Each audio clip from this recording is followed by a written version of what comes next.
Hey there, Gary Parrish. Welcome back to the CBS Sports Eye on College Basketball podcast, where we sometimes discuss camel fighting dodo birds, leaky black. Matt Norlander is here with me. If you watch it on YouTube, smash the like button like you're Brandon Davies. You have consent. Don't forget also, subscribe to the CBS Sports College Basketball YouTube channel while you're here. Let's get into it. It is Wednesday, December 13th, and Juwan Howard's future at Michigan remains unclear after an incident reportedly between himself and Michigan strength coach John Sanderson. Some reports have described the incident as physical. Others have stopped short of that. Either way, Brendan Quinn, the fabulous reporter and writer for The Athletic, according to Brendan, the incident is going through a university review process, and Juwan Howard remains under a zero-tolerance policy with the school, a policy that was instituted after he struck a Wisconsin assistant back in February 2022. Dead leg, weird story, obviously. What do you make of the situation at Michigan right now? Yeah. All right. So we're obviously good morning to everyone watching live. Wednesday morning here. We'll see if this story advances on Wednesday or not. Michigan's next game is scheduled for Saturday against Eastern Michigan. We've got a few things to touch on here, but you would think that we would have some sort of movement by the time we have to record again on Friday. But yeah, on Sunday night, it was Quinn who, after, some online rumor mongering, I guess, really started to spread heavy. It was late on Sunday where Quinn, he posted a note here on what his understanding of the situation was. The Detroit News subsequently confirmed that the only thing this is Michigan. I mean, It is as I wrote earlier this week, it is specializing in drama on a weekly basis here. I can confirm that there was some sort of confrontation between John Sanderson, the strength coach, and Juwan Howard. But the nature of that, why it happened, there's certainly some speculation out there as to what it is. We wait to see when there's more details on that. The fact that it is especially quiet at Michigan right now obviously indicates that the matter is relatively serious. You've also got the unusual sight of Sanderson not traveling. Like when we were recording on Sunday, Parrish, when we were doing our Sunday podcast, and near the end, I got a text about this situation, and basically, is Juwan Howard going to be done at Michigan? And I didn't understand what the hell it meant, period, because they had just won against Iowa on the road, and Howard was at the game. Sanderson was not. So this alleged confrontation happened late last week surrounding a Michigan practice, and normally a strength and conditioning coach will travel with the team. I mean, that's standard practice there. He did not. What we don't know yet is the reason for why he did not go with the team. Was someone else disciplining him? Was he on his own accord saying, I'm not traveling with this team and with Juwan right now?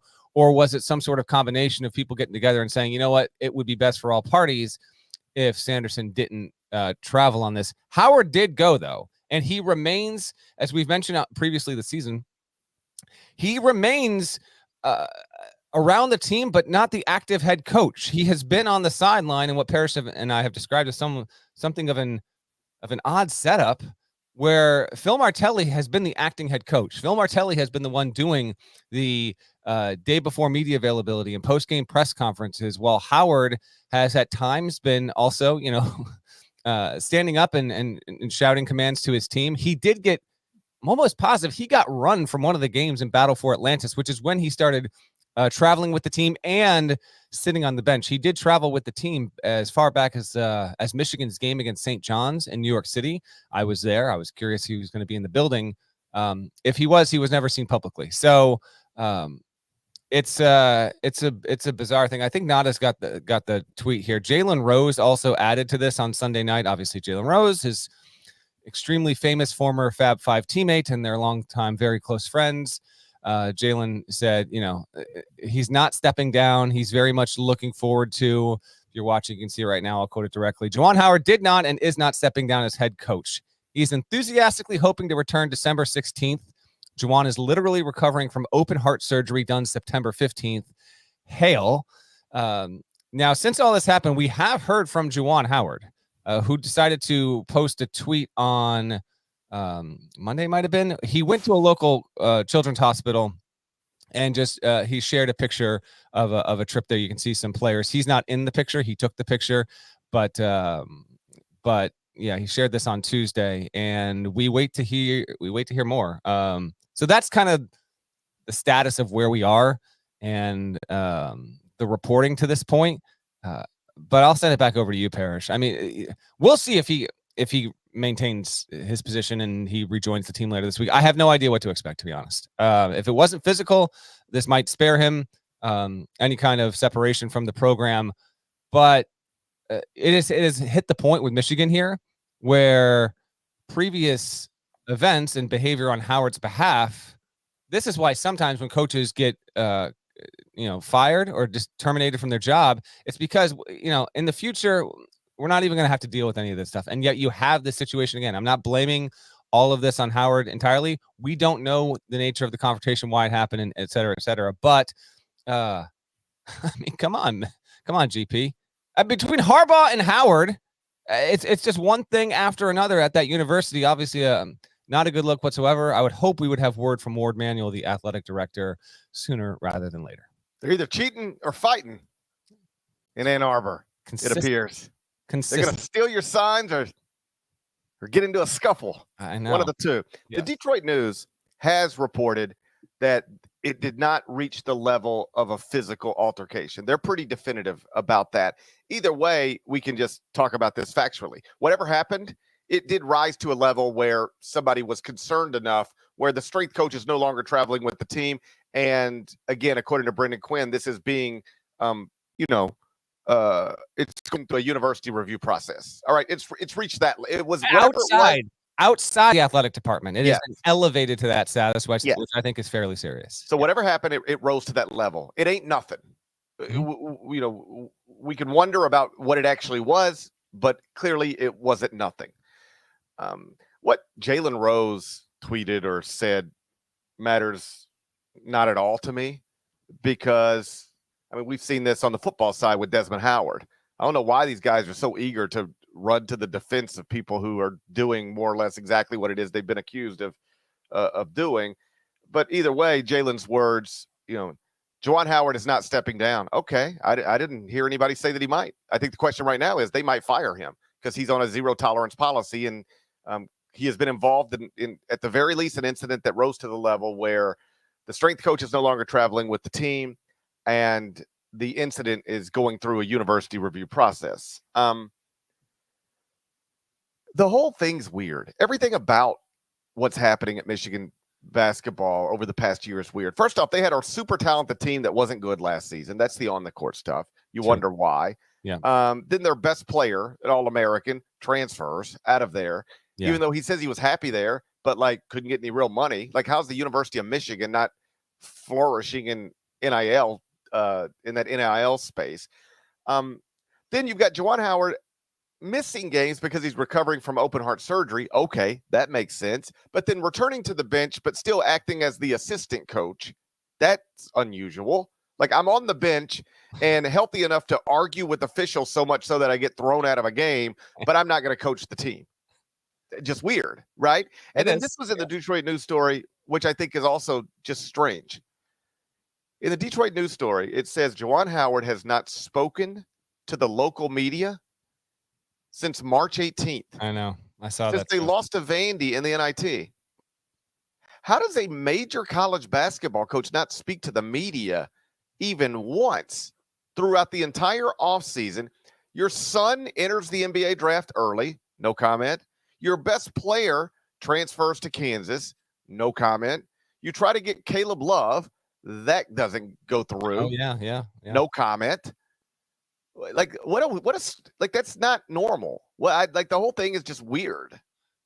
You're getting zero disagreement from me on that end. And it doesn't really matter to the point of what Howard's going through now, but it's the fact of the matter. And people that are covering Michigan, have covered Michigan, been in that area. Juwan Howard, maybe it's it's because of he spent 2 decades in the NBA before getting to college. He's arguably the least media friendly high major coach that's in the sport right now, and because it's Michigan, He can do it because it's allowed. How about that? But it is especially abnormal that he I don't has even know why gone. you would want to do it. I agree, and trust me, there have been people multiple times that have gone to Juwan, basically since he got to Michigan, to try and get him to change his ways, and that has not happened yet. So when situations like this happen, it doesn't exactly put him in an advantageous position overall. It is strange. And on top of all this, Michigan has been like, it's had some highs. It got a 1 seed and made the Elite Eight early on in this tenure. They've had some good, and they've had some not so good.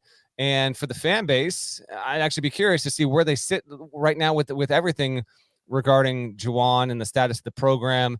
By no means is it this.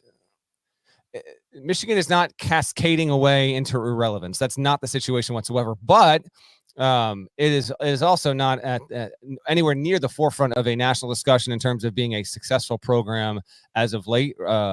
It's fighting to stay above 500. Wasn't projected as an NCAA tournament team this season, and it's a tad strange. And I await both some sort of formal acknowledgement from the university on this, and wait and see if we even get more reporting on this, because obviously I tried to get some stuff as well, but people are very tight-lipped around that university right now, and understandably so. I think the guards are up, tensions are a bit high, and this all ultimately falls on Juwan Howard, with the one exception here. I mean, he didn't know he was going to have to, or the fact that he needed open heart surgery is a factor in this in terms of his availability around the program in the preseason, and that I'm not going to put on him whatsoever. But the overall big picture and what this has been and his past behaviors, charging at Mark Turgeon, before the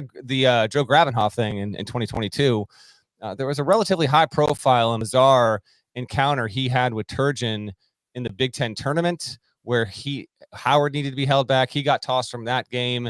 Martelli coached the rest of that one. If anything, Michigan's fairly fortunate, and Howard had good foresight to bring on someone like Martelli. So you have someone who has 2 decades of head coaching experience, and it's probably helped the program in a significant way. But I don't know. The whole thing is strange here. And I thought, when this was all going down Sunday night, I thought by the time we got to Wednesday morning, we might have some real advancement here, but we straight up do not. So that tells me that the university review process just hasn't rendered any kind of verdict yet. But we should get one soon. They got to play another, they got to play a game in 3 days here. And you can't continue to not have any sort of contact with the public to let you know the status of your head coach and where your men's basketball program's at. Yeah. Everybody remembers the incident with Joe Krabanoff, the Wisconsin assistant, in the handshake line. That's what created the zero tolerance policy at Michigan that could at least theoretically cost Juwan Howard his job right now. Before that, like you mentioned, March 2021, he gets into that heated exchange with Mark Turgeon, who was the coach at Maryland at the time, had to be restrained. And now we have this with his own strength and conditioning coach at Michigan. Whatever it is, again, it's enough to where it rose to the level that it's going through a university review process, and the strength and conditioning coach did not travel with the basketball team this weekend. Simply put, what it suggests to me is, and I'm not, too eager to diagnose somebody from a distance or at all, even though I am a doctor. Mm-hmm. But he seems to have like an anger, like on a very basic level, like some sort of anger management issue. Like that's a real thing that people deal with. Like if you say something smart to me or do something weird to me, my instincts aren't to fight you. Like my head doesn't take me there. Yeah. But I do have friends who, or at least people I know, who have always been that way. They get just set off so very easily. Like I've seen it dozens of times. They just go from 0 to 100 in the blink of an eye. Mm-hmm. And Juwan Howard, again, I say this with, I'm not joking around. He appears to be similar. And he might have always been this way. Like I remember after the incident with the Wisconsin assistant. So that happened, I believe, on a Sunday afternoon. Because I think I remember podcasting about it. It was a Sunday. I remember. Yes. Game was on CBS. We podcasted that night. Yes. It was. I think that's the night I left my phone in my car service, and it went. My phone took off. No, was it really the one or went to Jersey? Yeah, I think it was the same night. So that was a Sunday night, and then on Tuesday night, I guess I'm in studio here in New York CBS Sports Network, and Wally Zerbiak's in studio with me, and we're just sort of talking about this, and I'm like, did you know Joe? Like, I'm just like, did you ever play against Juwan? Did you know he was like this? Wally's like, he tried to fight me one time in the middle of a game. YouTube it if you don't believe me. Just Juwan Howard and Wally Zerbiak. It'll pop right up. Juwan Howard trying to fight Wally Zerbiak when they were both players in the NBA. So he maybe has always had this quick fuse. And it seems obvious that on some level he struggles to control his emotions when things go to a certain place. I mean, I'll just keep simple. Juwan Howard has been in more almost fights, publicly known almost fights, in the past 3 years than I've been in my entire adult life. Mm-hmm. Like what? Like, let's just keep it as simple as that. What I have seen Juwan Howard do, like with my own eyes over the past 3 years, is more aggressive than I've been at any point in my entire adult life with anybody. Like that's a problem, right? Yeah, and it's, if you are like a high-ranking Michigan official, this has to be exhausting. Between everything with Jim Harbaugh and Michigan versus everybody, it feels like it's Juwan Howard versus everybody. Frankly, that's really what the T-shirt should say: Juwan Howard versus everybody. But between all of the Jim Harbaugh stuff, the Connor Stallions bet, all this stuff, and then you bring in the Howard stuff that has happened with regularity, it just feels like it is exhausting to be employed and affiliated with that university at a high-ranking level. Like Warren Manuel, bless him, he gets paid plenty for the job that he has, but at what point does it become worth it to have dealing with all these headaches? And then, like, on top of that, like, they're trying to get the Harbaugh stuff done with the new contract, and it's like, under no circumstances will you even entertain taking an NFL job. I don't know. Juice worth the squeeze. Now, Michigan football fans, I completely understand. You're the number one seed in the college football playoff and on the brink of an all-time national championship, but it has come at the expense of more mental anguish than you could possibly have ever dreamed of. The Howard stuff is a different bucket altogether. And yeah, again, I don't know the nature of why this happened. And Sanderson not traveling to the game, I think, is a fairly important detail, because somebody or people made that decision. And I want to know whose decision it was. And was it made, like, with Sanderson, did he want to not go? Was he told not to go? Did he think in the best interest? But it was obviously bad. The incident was bad enough that it's gone to university review above the athletic department.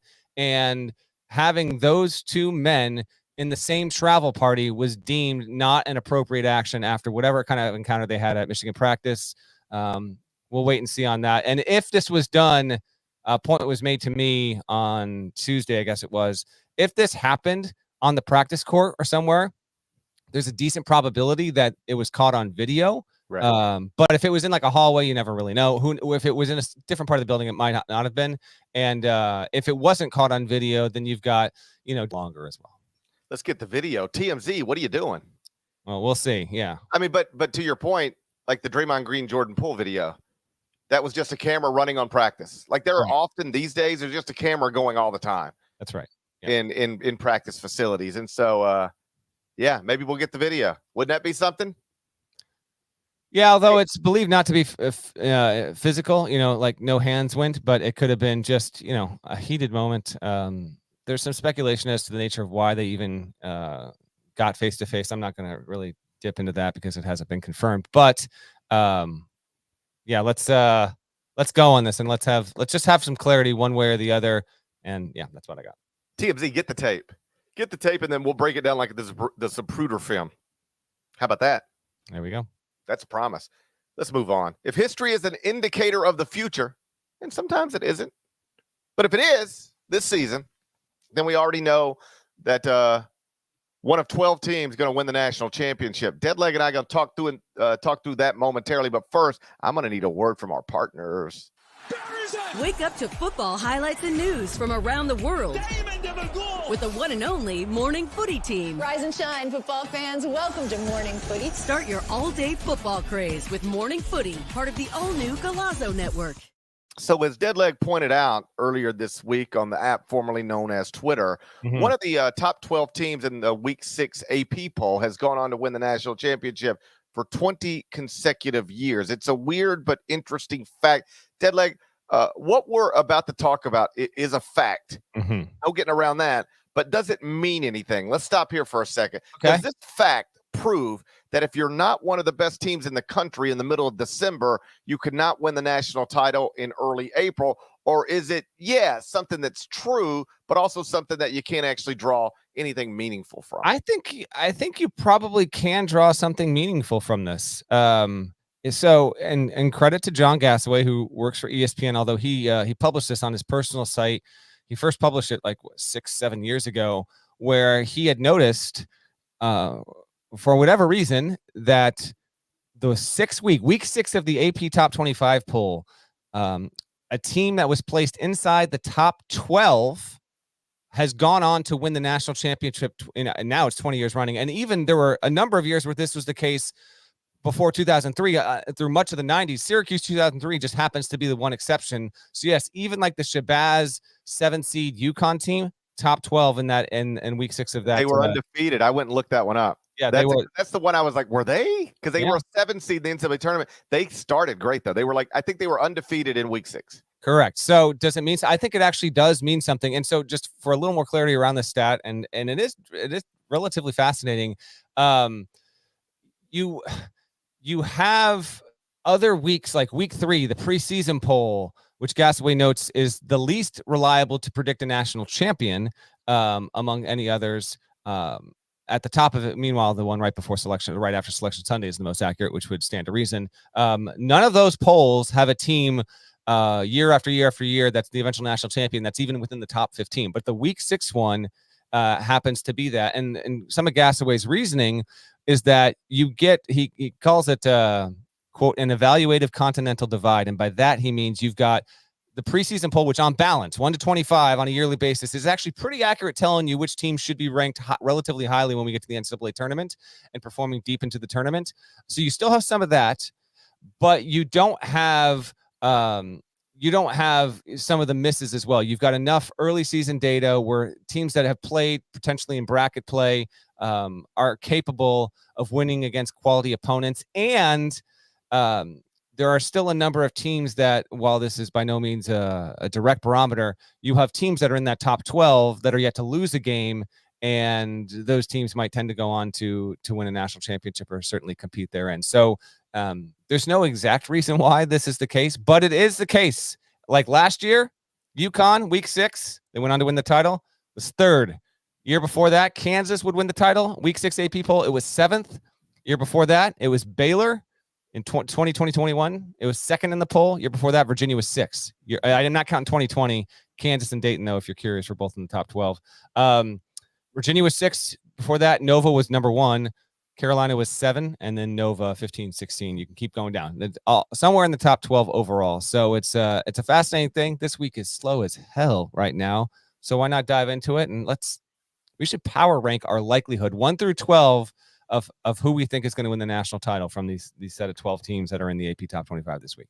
Okay, I agree with you, by the way. I do think you could draw something meaningful from this. And I think one thing is that the list of actual national championship contenders, and I think you and I have agreed on this for years, is typically much smaller than you think. Like there's somebody there's a fan of a school right now ranked 19th in the country or 14th in the country, and they are certain, like, if things break the right way, like, we could be the national champion. And what history tells us is that, no, you're probably not going to be. That's Texas right now is 19. So if you're a Texas fan, I hate to break it to you, it's not going to happen. It's over for you. It's over. It's over for you. I don't even know why you're thank God your football team's great, because it's over for you. Hey, we'll give it another run next year. That's but right. This season is over. Rodney Terry, our apologies, is packing our apologies, Rodney. I like the roster, but the season is over. You're 19th. That's not good enough. That's not going to do it. So, and then I think what it also illustrates is that not only is the list of national championship contenders typically smaller than some realize, but we typically know who those teams are pretty early.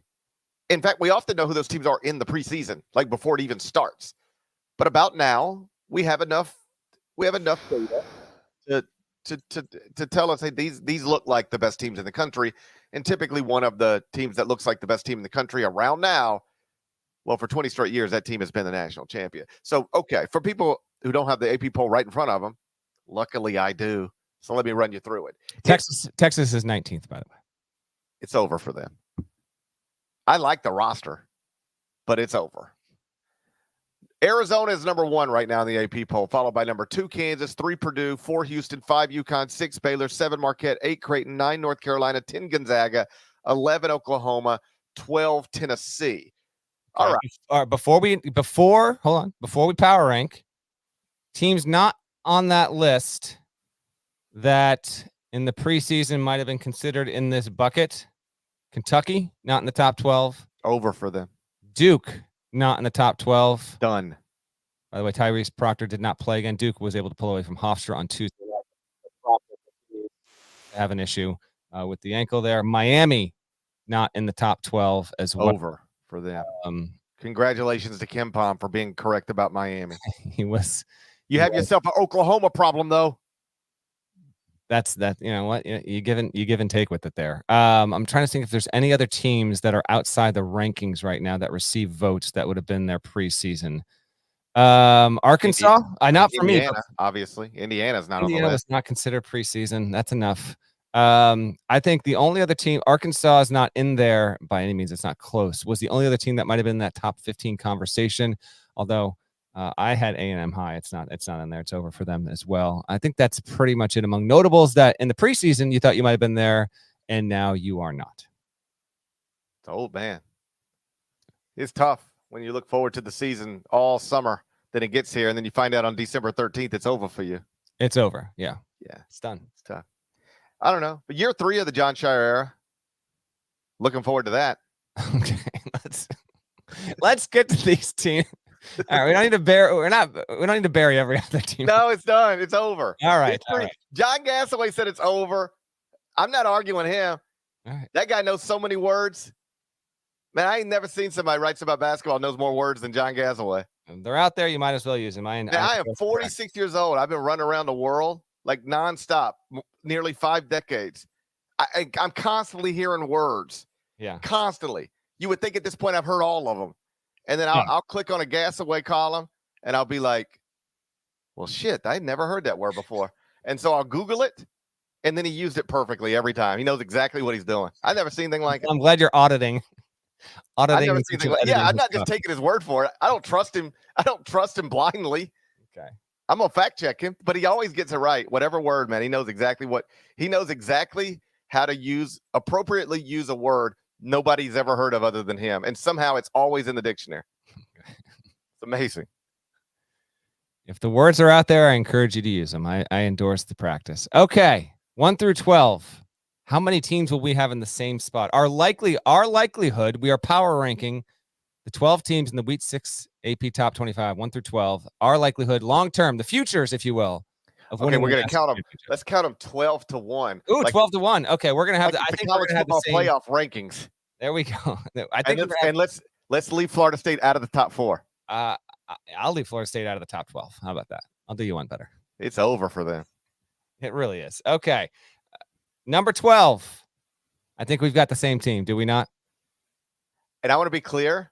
I am not basing this on the top 25 and 1. The top 25 and 1 is resume influenced. Mm-hmm.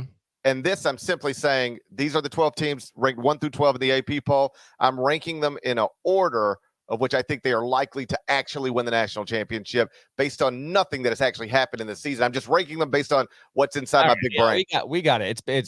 Yeah. Okay. Let's go. What do you got? Number 12 is Oklahoma. Correct. Oklahoma is number 12.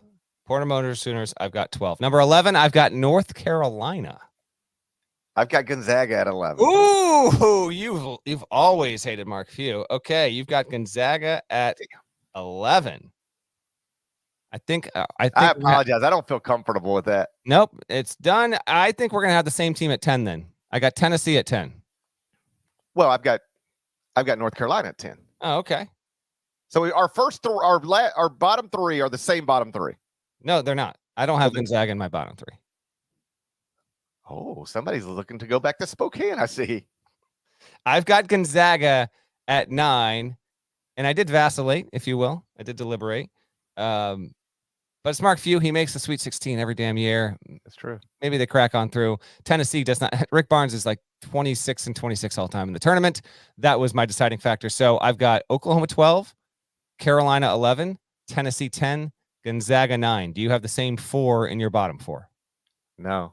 Oh, so you've got Tennessee even higher. You cannot stand Greg McDermott, can you? I can stand Greg McDermott. That's I can not stand him, Creighton? no problem. Yeah. Not Creighton? No. Okay, so I got 12 Oklahoma, 11 Gonzaga, 10 North Carolina. Number 9, I can't say it. I can't even say it. I've got Baylor at number 9. I don't care. Yeah. I've got Baylor at number 9. I don't feel comfortable with that. That's not going to age well. I don't feel great about this. Baylor at 9, the unbeaten Bears. By the way, I've got a nugget on the unbeaten teams before we get out of the segment too. I will reveal when I get to Baylor, but we are not. I'm not close to Baylor yet. So you got Baylor at 9. I've got Gonzaga at 9. I've got Creighton at 8. Who do you have? I also have Creighton at 8. Okay, so we've got 2 teams in the same spot. We got the Jays sitting there at 8. I've got, and this is where, okay, so in my opinion, there are 2 tiers. All right. So the bottom tier is Creighton, Gonzaga, Tennessee, Carolina, Oklahoma for me. And then I was like, damn, this team is 7. One of these teams is definitely winning the title. I've got Houston, number 1 at KenPom right now. I've got Houston at 7. I've got Tennessee at 7. Okay. All right. There we go. Oh, wow. You picked a wild time to stop believing in Kelvin Sampson.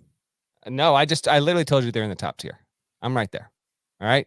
I've got Kansas at 6. And the reason that's the most disrespectful thing I've ever heard. Whatever. The reason why I've got Kansas at 6 is they've got 4 really good players, and then I just got to see on everyone else, man. So that is my biggest reason why. Yes. For winning the title, I want to be clear. Winning 6 games in the tournament. We're talking futures specifically, not where they are right now. I'm talking likelihood to win the title. I've got Kansas 6. It feels like you're one of those media members who's trying to play judge and jury with the Jayhawks. Like you don't like that they got off with that infractions case, and now you're trying to punish them with your power rankings. That's what it looks like to me. That's not true, but I'm sure there are some Kansas fans out there that I saw that on a message board. Oh, really? Yeah, you're populating and checking in on the old message boards here, huh? Yeah, I was on a Kansas message board, and they said that other guy, Norlander. Are you? That other guy, Norlander, he's always trying to play judge and jury with us. I'm sorry that Bill Self got a lifetime contract. I don't know that you need more than okay with it. I don't know that you need to punish his program in your power rankings. I don't know if this is really a punishment. Who do you have at 6? Marquette. Man, you cannot stand Shaka Smart. I don't know. Marquette, you got to put somebody 6, you know? Yeah, exactly. You got to put somebody at 6. Marquette. That's right. That's the way this stuff works. That's the way, as somebody who ranks every morning, this is the way it works. You got to put somebody at 6. Can't just leave 6 open. As a reminder, this is GP's true top 25 and 1 ranking. The other stuff that he publishes, that's not what he really thinks. They're right here. This is where you get the real stuff. That's the real. This is the real stuff. Just pure unfiltered. Okay, let's get to our top 5. 5 as the fella who put the Baylor Bears top 5 in the preseason. I have them top 5 here. I have Baylor 5th most likely to win the national championship. I got UConn. Unless I'm mistaken, as recently as like last week, you were sitting at a table with Dan Hurley at the Final Four, and now a team whose best looks as good as anyone in the country, you got them all the way down at 5. It's an insult. I don't know if you know how numbers work. Yeah, but somebody's got to be 5. I know how hypocrisy works. Okay, I know. I mean, you've got Kansas down at 6. I've never seen anything. Okay, I got UConn at 5. You got UConn at 5. I got Baylor at 5. I have Marquette at 4. Reasonably placed Marquette Golden Eagles sitting there at number 4. Who do you got? Houston at 4. The team I identified that would be the final undefeated team in college basketball. There are only 7 remaining. The Cougars are still eligible. I have them as the 4th most likely team to win the national championship. Okay, who do you have at 3? I think this is Kansas. Arizona. Wow. Wow. Look at you. Arizona number 1 in the top 25-1, but not actually the team I would give the best shot to win a national championship. I've got the Yukon Huskies sitting there at number 3. I've got Arizona number 2. I've got the Arizona Wildcats number 2, and 1, 2, and 3 here were quite the internal deliberation. But yes, give me the Wildcats 2. You must have Kansas too. I have Purdue at number 2. Look at you. Look at you. Wow. Wow. You really did it. You really did it. You put Kansas at number 1? Sure, why not? All right. Check out their in-season Torvik right now. Let me sort some data. Oh, you don't know how to sort data, not on a Wednesday. I can do it every day of the week and twice on Wednesday. Kansas right now, sitting there at 19th in efficiency so far this season. But the top 12, they got a shot. Yeah, that sounds like nerd numbers to me. You mean the numbers you literally reference every day when you do the top 25-1? That sounds like some nerd stuff to me. Yeah. I'm just gonna trust Bill Self to have an awesome basketball team. According to Torvik, right now, and among top 12 teams, Kansas is behind North Carolina, Tennessee, Baylor, Gonzaga, Marquette, Oklahoma, Creighton, Connecticut, Purdue, Arizona, and Houston. Is that 12th? Are they last? Is that all the other teams? I'm serious. Is there another team that we mentioned that is behind Kansas right now in efficiency? Gonzaga might be. Did I mention Gonzaga? No, I did. No, yeah, I think they're last. Unless there's Oklahoma. Maybe it's Oklahoma. Where's Oklahoma right now? No, Oklahoma's ahead. Okay. Well, there you go. Well, then you and Gasaway can discuss it on your little nerd podcast. But over here at the Cool Kids table, we're going to continue to trust Bill Self to be awesome. What a risky thing. What a risky thing, assuming Bill Self's going to have an awesome basketball team. I'm not saying he won't have an awesome basketball team. You're saying Kansas is the most likely national champion of the group, when statistically it's the least likely so far this season. I'm making a comment, not a judgment. There's a difference. I can't wait to use this later on a Sunday show. I can't wait. This sounds like a nerd evaluation. This is how you get the reputation as an independent thinker. You look at all that data, you sort it, and then you say, I don't trust it this time. I trust Bill. What am I going to trust? The data or Bill Self? I'm pretty sure you do nothing but trust the data every single time you do the top 25. Here's the thing, though. There's only one thing in this world I trust more than the data. Bill Self. So now what? Bill Self versus data, a rivalry that goes back decades. I take Bill Self over data. I trust data over everybody else, but Bill Self over data. In other words, if the data says that if the data says that Duke isn't good, I just go, I guess Duke's not good. What a surprise. Didn't see this coming. All right. But if the data says Kansas is just mediocre, I say I don't trust it. I trust Bill Self. As for the 7 undefeated teams, this is highlighted in Wednesday's court report, which he'll publish if you're watching live. It'll publish soon. If you're listening, it'll probably already be up. I hit up Pomeroy. I said, listen, we got 7 unbeatens left. I had 2 questions for him.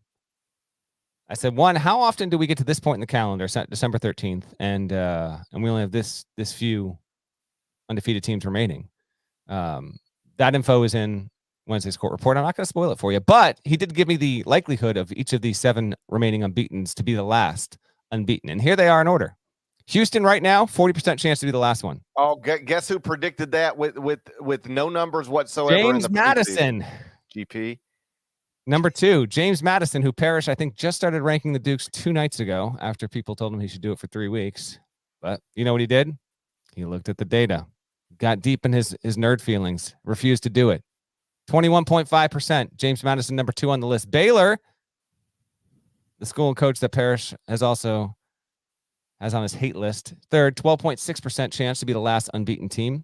Arizona, the best team in the country right now, is 4th on the list, but it's got that pesky Purdue game waiting this weekend. So because of that, Arizona has an 11.7% chance to have the first loss come last in the sport. Oklahoma is next, all the way down the list here at 7.9% chance. Clemson, Clemson and the Mississippi. Clemson 3.9%, Ole Miss 2.5%. Ole Miss still not ranked, by the way, was not in the AP top 25. So there you go. Little 6 weeks in statistical analysis of some of the best teams in the sport. Ole Miss is in the top 25 and 1. Not ranked though. Well, what is history? Who's right and who's wrong? What does history say? Hey. When it comes to Mississippi as a top 25 team, I think history says it's not. No, AP poll versus top 25 and 1. One of us used to write a column every Monday pointing out how stupid the AP poll is. Maybe that needs to be brought back because did you see what happened this week? I could do it every week. Colorado kicked Miami out of the greater New York City area on a neutral floor and still isn't ranked while Miami still remains ranked. Okay? You know why? That game happened on a Sunday. Yeah. Well, here's the problem. I actually have a quick little note in this in the court report too. You also had Illinois over FAU on a neutral. Illinois still ranked ahead of FAU. And the resumes are close enough where that shouldn't be the case. The problem with this is you have a significant number of voters, and it's not 90%, but it's probably closer to 50% than it is to 15% of reporters who are tasked with covering college football into mid-December, but they are voting in the AP Top 25 poll while they cover it to a certain degree. I'm convinced that a lot of these reporters just are not. I understand it. You got a job. Lazy is the word you're looking for. Lazy. Yeah, fair enough. That's why this happened. The process needs to be broken down and restarted. You can't. There's a couple. Again, I don't really care about the rankings that much, but it does matter to these programs and to marketing the sport and maybe having an accurate reflection of the state of the sport on a week-by-week basis. You can't have this. You can't have Colorado destroying Miami and Miami is still sitting there ranked the next day. What are we doing? Anyway, I'm done. No, they're lazy. Like I hear that all the time. Well, so-and-so covers football too. Okay. I rank 26 teams every morning.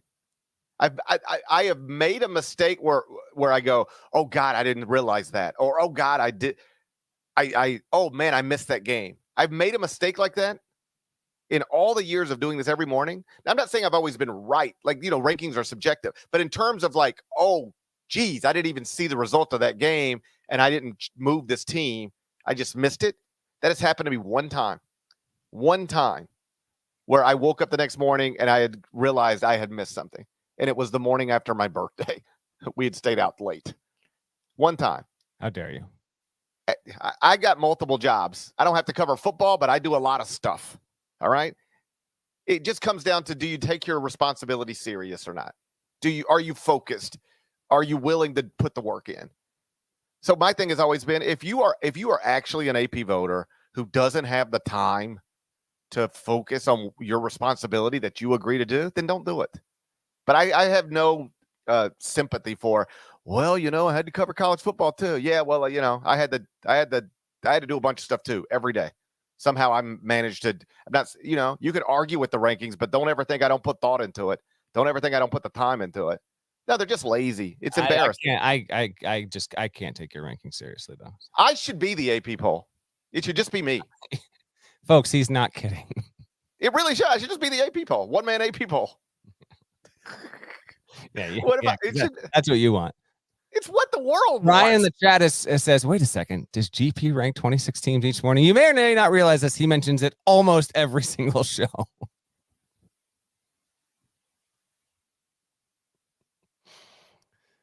I should be the AP poll. Word from our partners? I don't care anymore. Give me one more. We need the sports news anywhere. We've got breaking news to bring you. Then get your sports anytime you want them. Big trade news overnight to discuss. Because we know you need sports all the time. A lot of movement in the rankings this week. A legend adds to their legacy. We're bringing you that breaking news right here on HQ. CBS Sports HQ, anywhere, anytime, all the time. You want to look ahead to the next couple of days? Yeah, but I do like the idea of like the word from the partners being like, you're chilling in the ocean, you don't even realize, and suddenly there's this wave that just comes and knocks you right in your ass.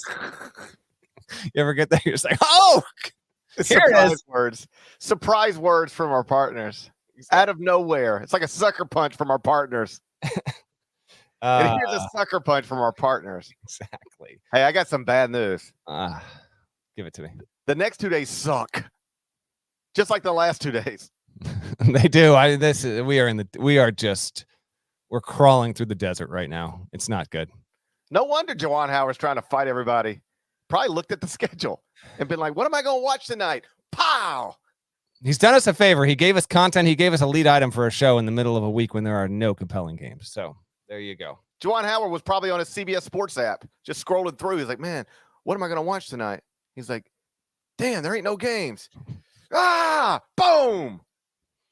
Isn't that the way it works? You say so. What do we got? Nothing. That's what I'm trying to tell you. All right, here's what I got for you. Creighton UNLV. Can I interest you, Creighton and UNLV in the Jack Jones Classic? Shouts to Jack Jones, proud Memphian. That game is on CBS Sports Network.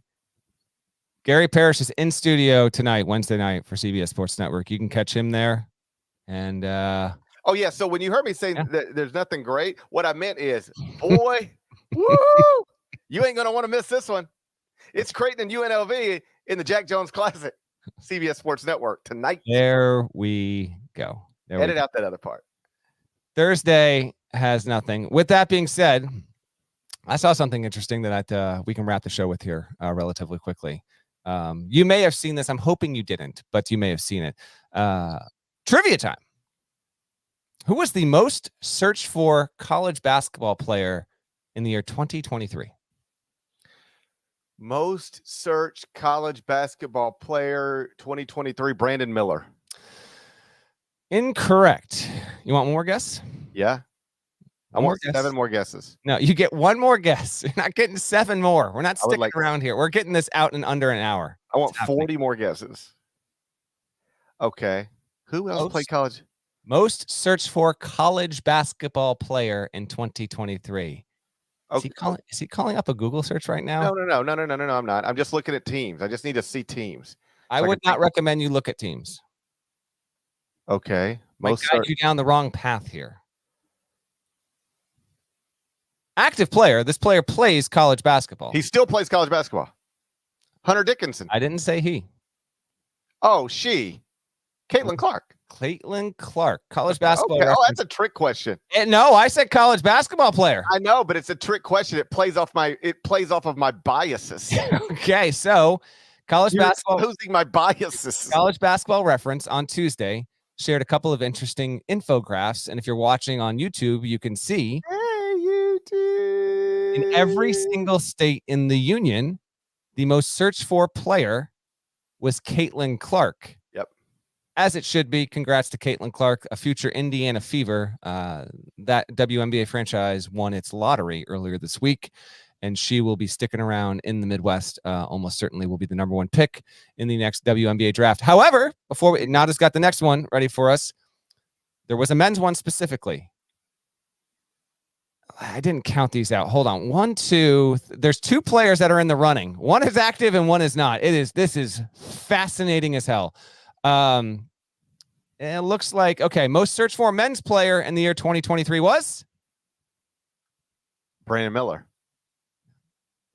It is Brandon Miller. Don't bring it up, Nada. The other most searched for men's player, not active, not even walking with us on this mortal coil anymore. What? Played in the SEC. I don't even know what mortal coil means. You're like trying to gas away me. Put that in English. It's not. He died? He doesn't stride amongst us on the terra firma. He's dead? He has passed. He passed in, I want to say 88, 89, late 80s. Someone was positive. River Phoenix. Stop. No, I think River Phoenix might have passed early 90s. Maybe I'm wrong on that. SEC player. What's the question? Has most searched for player. And he died in the 80s? Yes. And he was the most searched for player in 2023? Second most. Brandon Miller was number 1. Doesn't even make any sense. The chat. I don't even look at the chat. Okay. Oh, Pistol Pete? Pistol Pete Maravich. Bring this image up, Nada. Well, let's dissect this a little bit here.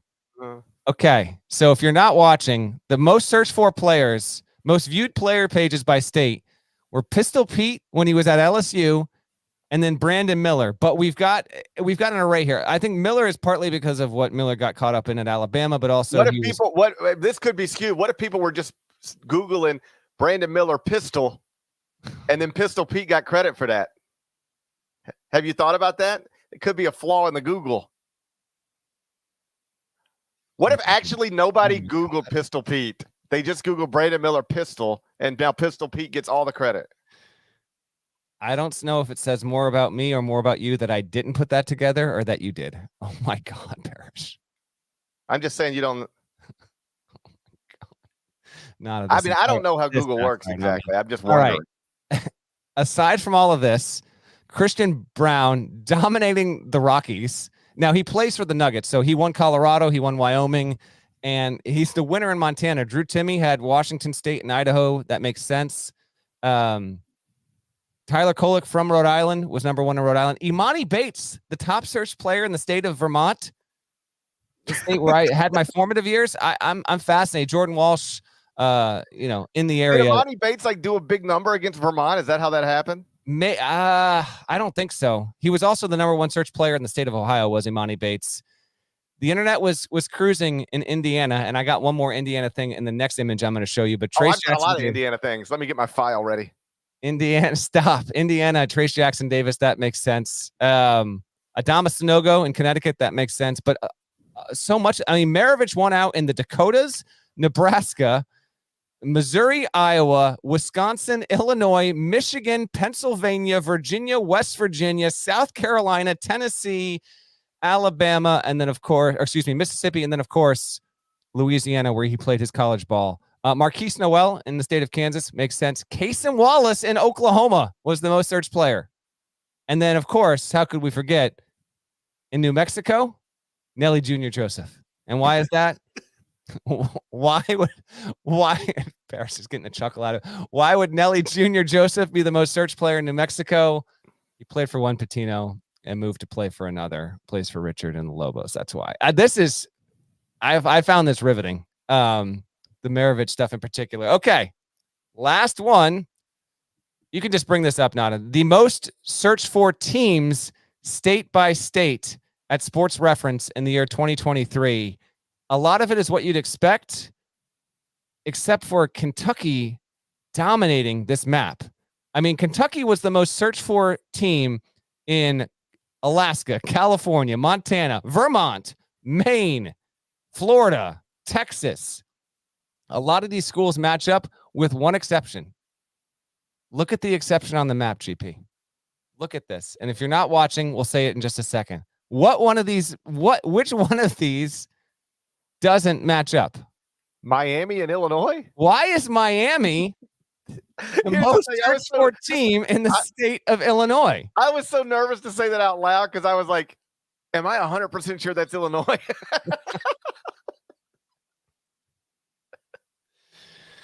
Every other one, Minnesota's Minnesota, Nebraska's Nebraska, Kansas is Kansas, BYU is Utah, Gonzaga is Washington State.